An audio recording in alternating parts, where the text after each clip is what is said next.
Okay. All right, man. Come on, man. Let's run through these phases right quick, man. There's 5 phases. Okay. The first phase is the preparation. Okay. This is very, very important. And you start your session, you listen to it. Throughout this first phase, you don't stop the music. Okay, you listen to it, and while you're listening to the music, you're identifying what is going on.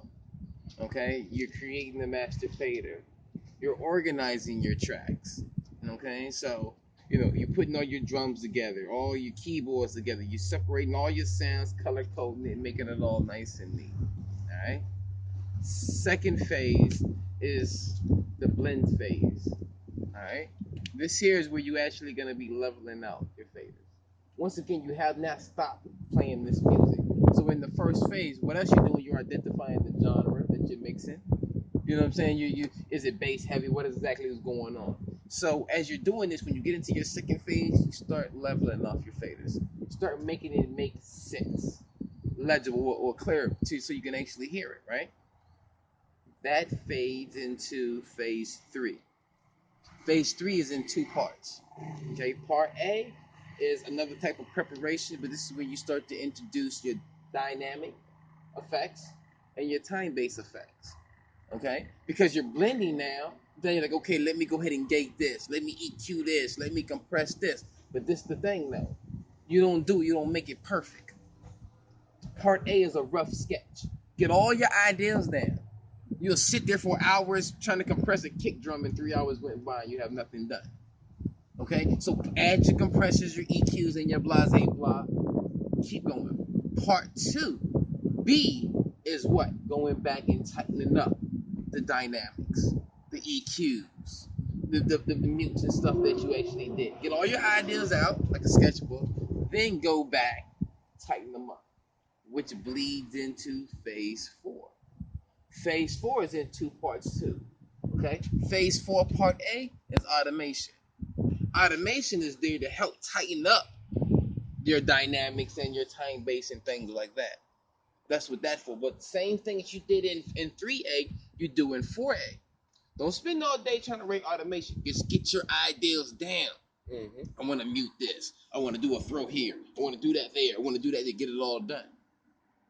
Then you come back on 4B and you tighten up your automation. You may go in there with your pencil, manually write in the automation. Make sure you zoom in and you didn't chop off half the kick drum. Make sure all that is perfect.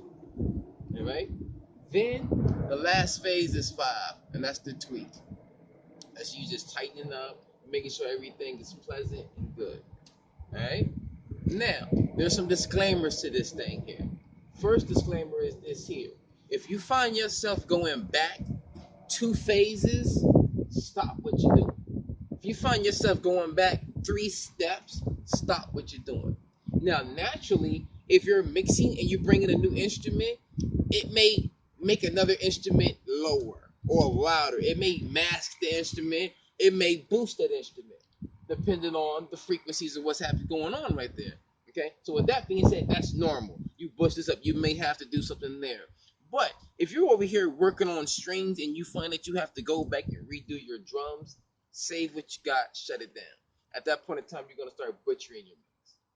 Okay, students will get mixes sound good. I'm like, yo, this is crazy. Come back an hour and a half later, I don't know what happened. You butchered your mix. You should not have to go back 2 or 3 steps. That's why this whole phase is set like that. If you're going back that far, stop. Ear fatigue, something else. Another disclaimer. After phase 2, you should take a break.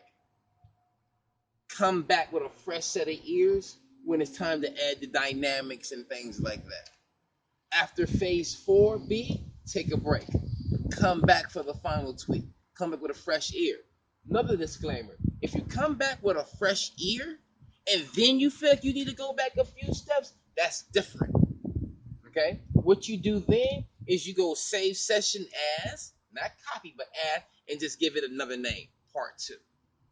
Then do what you're going to do. It's different. You come back with a brand new ear, things are going to sound different. Make those changes. But if you find out, I just messed it up, you still got your original session. Does that make sense? Mm-hmm. Yes, all right. Gave that in 5 minutes. I'm gonna make sure I covered everything. The phases.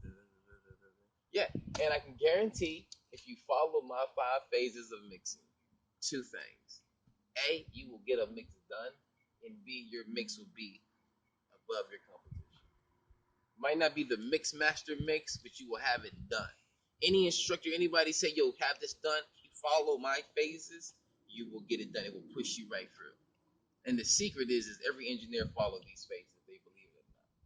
This is what we just naturally did. Cool? Cool. Thank you, sir. The 5 phases. A lot of information. Yeah, that was the jewel right there.